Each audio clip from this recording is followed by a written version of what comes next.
सातपुड्याच्या गावपाड्यामध्ये सध्या महूच्या झाडांना भरघोस बहार आली असून परिसरात महू फुलांचा सुगंध दरवळू लागला आहे।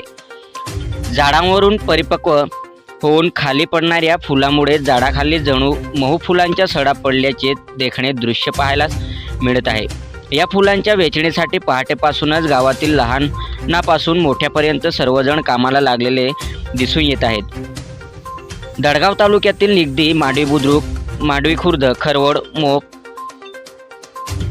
उमराणी बुद्रुक, उमराणी खुर्द, सुरवाणी, मोख, रोशमाड, शेलकुवी, राजबर्डी तर शहादा तालुक्यातील दरा, राणीपूर, नवागाव, अक्कलकुवा तालुक्यातील मोगरा, सरी, दहिवेल, ओहवा, कुवाखाई, मोलगी, डाब, होणाखांब, पिंपळखुंटा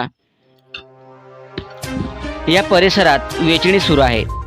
कुटुंबातील सर्व सदस्य पहाटेपासूनच पडलेली फुले गोळा करत आहेत। ही फुले घरी आणल्यानंतर घराच्या छतावर किंवा स्वच्छ कोरड्या जागेत पसरून वाळवले जात आहेत। पूर्णपणे सुकल्यानंतर ती बाजारपेठेत विक्रीसाठी नेली जातात। सध्या बाजारात महू फुलांचा चांगली मागणी असून प्रतवारीनुसार योग्य दर मिळत असल्याने अनेक कुटुंबांच्या हाताला हंगामी रोजगार उपलब्ध होत आहेत।